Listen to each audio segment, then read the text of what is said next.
What's going on, everyone? Welcome back to the channel. In this video we're going to be discussing HEX and the fact that dips are in the game. So if you like this kind of content, hybrid quantitative technical analysis, leave a thumbs up, be subscribed by the end of the video if you aren't already. And let's go ahead and talk a little bit about these dips that are in the game. It's what you signed up for when you came into crypto. So first of all, I want to note this very important fact that if you're familiar with math and the idea of piecewise functions, then the inflation rate of HEX is that. If you're not familiar, it essentially means we had this event, this point in time, where the curve changed, right? And what curve am I talking about? It's the inflation rate curve, where we were hyperinflationary during this first phase, about 500 million plus coins being printed a day. And that's not including copies to the OA, by the way. So if you do count those, then over 1 billion coins per day. I believe 1.32 billion max because of the 32% referral bonus and all that back in the day. And so we were hyperinflationary, yet even with hyperinflationary inflation, right? Even during this hyperinflationary phase, we rallied a fuck ton. Like, let's take a look at from bottom to top. Just during this hyperinflationary phase, right? We rallied approximately 263x. Wild stuff. Okay, and so after November 19th, now we have our actual inflation rate for the rest of time, for the rest of the history of HEX. And in a similar amount of time, or let's see, what have we rallied up? Approximately 50x in about 210 days from after big payday to this recent local top. So not bad 50x, right? So what am I getting at here? Well, I want to look at the dip we're in relative to the rest of the dips in the price chart history.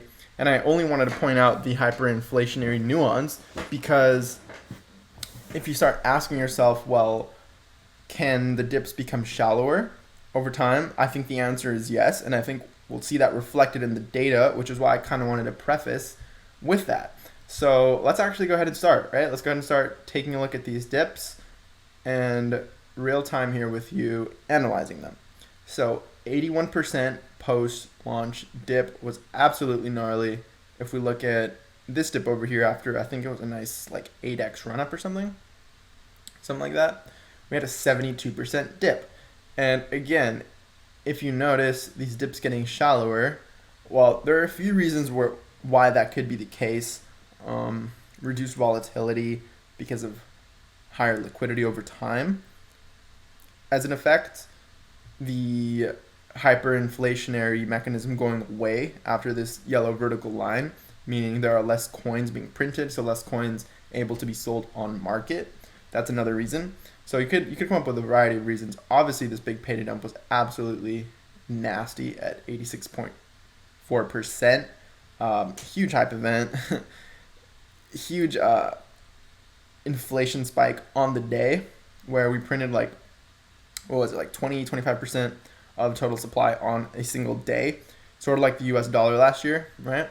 But after that we saw an amazing recovery, and it's honestly only been an uptrend since, more or less. And if we take a look at the rest of these dips, then you can see what I'm talking about when I say that they're getting shallower, where this one didn't even reach a 70% dip. It was 69%, and then you see them getting shallower and shallower and shallower, 54%, the lowest from all of these dips. And then if you look at this one over here, 45%. They're getting shallower. It really looks like it. Now, will this trend hold? Obviously, I have no clue. You can see here that the trend didn't hold after this dip, 48%. But just to give you an idea of what dips look like in HEX and the fact that they are in the game, I just wanted to point that out, because no market goes up in a straight line, really, and you have to be prepared for volatility if you are in any market. If you're in crypto, probably more volatility. If you're in illiquid coins, even more volatility. So just keep that in mind. So where are we now? Let's take a look at the dip that we've currently experienced from top to bottom, 33%. So absolutely peanuts, I say, relative to these other dips. And it begs the question, what would a 45% dip look like, right? 5.4 pennies or so. The biggest dip we've seen since big payday was this about 70% dip. So let's just entertain the fact. Do I think it's going to dip 70%? Absolutely not. I actually don't. Not financial advice. Your generic disclaimer for this video, but I just don't see it happening. Now I could be wrong. I could be wrong, but just the trend of reduced volatility, more or less, you can see it playing out, and these dips are getting shallower. And specifically with pulse chain incoming, literally any moment, I don't think, right? If I were to have to guess, if I were to have to bet, I would say it's not going to dip 70%, but hey, I have no clue. I wish I knew it was going to happen with absolute certainty, but I don't. But if we entertain it and take a look at what that would look like, first of all, it might be interesting to note that a 65% dip takes us down to this wick over here, and then a 70% dip or so would take us to about the 3 penny region, the top of this candle, more or less. So I think that would look absolutely so ugly on the chart. Like, it would look so ugly if we just dipped 70%. I don't think, like I said, I don't think it's going to happen. Now, why? I already laid that out, because of this reduced volatility and shallower dips that we see playing out. So, I mean, this could have been the bottom, I've said, right? I've said that these wicks down to the 6.4, 6.5 penny region could have been the bottom. But then again, I have no clue. We also talked about the bearish case yesterday, where we said, you know what? What if we see some support on the top of this falling wedge, if you consider it to be a falling wedge? Or what if we see a 38.2% retracement from, a 38.2% Fibonacci retracement from the top? If we consider this rally from here to here, then it brings us to about the 5.4 penny region or so, so like around here. And we talked about this yesterday when we were about the 7.5 penny region, and now we're at 6.8. So a 10% dip, and I mean, I don't want to say I told you so. Like, I don't like being the guy calling the top, right? I don't like the guy calling for dips, because, I mean, when your audience starts growing, then you have more of an influence in the market than you might think, right? Now, I'm not saying by any means that I move markets with my words, but is there a non-negligible chance that something I say might influence someone in the market? It's non-negligible, yeah. So just wanted to point that out. And I mean, like I said, I wouldn't be surprised if this was the bottom. I wouldn't be surprised if we dipped a little lower. Do I think we can dip a ton? I really don't. Another way we gauged the downside risk in yesterday's video was looking at, well, once we broke our 21-day EMA, how far, with full candles, by the way, how far did we dip beneath? And if we take a look at that, once again here on this video, date and price range, let's take it from the top of the candle that actually fully closed beneath to, let's say, the bottom of the candle, 32%.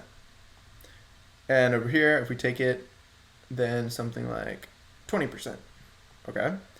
From here, about 20%. Awesome. So 20, 30%. And we talked about, what would that look like? Well, if today's candle closes beneath 7.67 pennies, then we will have had our first full body candle close beneath the 21-day EMA since about April 29th, when we actually started this rally. So if we saw something like a 19-20% dip, again, that would put us around the 6 penny region. If we were looking at something a little deeper, like a 30% dip, then we're looking at 5 pennies. So could we see 20-30% dip from here, taking us down to the 5-6 penny region? Believe it or not, I think that would be so fucking bullish. Like, thank you guys, by the way, for being supportive in the comments, because in previous videos I've mentioned, like, I hope you're not taking this as FUD, but rather just realistic downside risk, because markets can't go straight up. And yeah, the support in the comments was great. People saying, like, it's not FUD. Thank you for keeping it real. Thank you for pointing out downside risk. I appreciate you not only being always bullish on the channel, but also pointing out the fact that things can go down. So thank you guys for that support. It's a little scary being the guy saying we can go down, even though that's always the case. It is a little scary, but you know what? Here we are, keeping it real, and we've looked at many different angles via which we can project what kind of levels. Now, I don't recommend you trade. I really don't. it's an easy way to get wrecked. But if you're trying to DCA into the market, well, then maybe these are good targets. Maybe now is a good time to start DCAing. Not financial advice, but I would contend that now would be a decent time to start DCAing into the market. Not all in, right? But rather just maybe buy a little bit here. If we dip lower to 6.4 pennies, buy a little more. If we dip down to 5.6, 5.8 pennies, buy a little more. Down 5 pennies, buy a little more. It's good to have dry powder on the sidelines for events like this.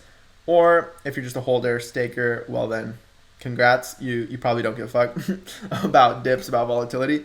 And it's crazy that I actually haven't made a video on staking.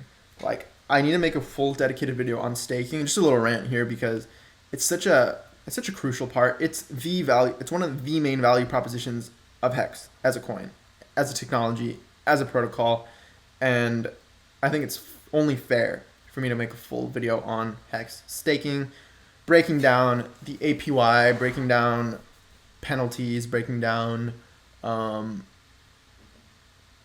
of it, T-shares, all of it, right? So let me know if you want a video on that. The only reason I've held back up to now is because there are so many videos on HEX fundamentals that cover staking, T-shares, APY, all that. I think the majority of HEX content creators talk a lot about the fundamentals. And I thought that was already kind of a saturated topic in the community. But if you guys want my unique take, I'd be happy to do so. Leave your comments down below if you would like to see something like that. But that's pretty much what I wanted to cover in this video, man. Like, dips are in the game. How deep are these dips? We've looked at one angle here of where we could be seeing. Do I think they could be as nasty as these hyperinflationary dips? I don't. I think it makes more sense to look at these sized dips. And again, the trend clearly says, well, these are more or less reduced volatility. So, I mean, something to note. We did break our 21-day EMA. We haven't closed today's candle until about 3 or 4 hours from the time of filming this video, so we'll see. Like, if we break above 7.66 pennies within the next 4 hours and close, I would say that's pretty dang bullish, and you could even contend that maybe that was the bottom, maybe this was the bottom, which leads me back around to that idea of, well, maybe you want to start DCing sooner rather than later.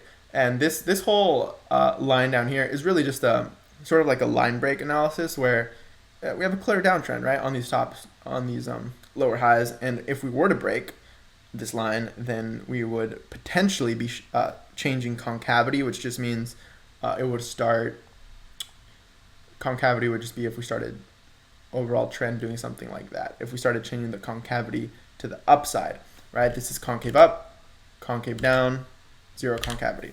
Just a fun little definition for you there. But overall, I mean, we do look pretty oversold on, well, 4 hours isn't really something to look at, but just wanted to give you guys some resolution on this sort of line break analysis. But I mean, we are getting pretty low on the RSI, 43.6 or so. We've seen that, you know, the lowest we've gone over here was like 35. Over here was like 37, 36 or so, and so on. So we'll keep an eye out. We'll definitely keep an eye out on these levels, and keep you updated. So leave a thumbs up if you enjoy this kind of quantitative hybrid technical analysis on the HEX charts. Definitely be subscribed by now. Let's get to 3,000 subs. I know we can do it, guys, so smash that sub button. Thanks again for watching. I appreciate it. Leave a comment below on how deep you think this dip will go. Do you think the bottom is in? Do you think we can go down to the 6 penny, 5 penny region? Are you even more bearish? Do you think we're just going to have a V-shaped recovery in the next few hours or days and just shoot up when moon? Let me know what you think in the comments below. Once again, appreciate you for watching, and I will catch you in the next video.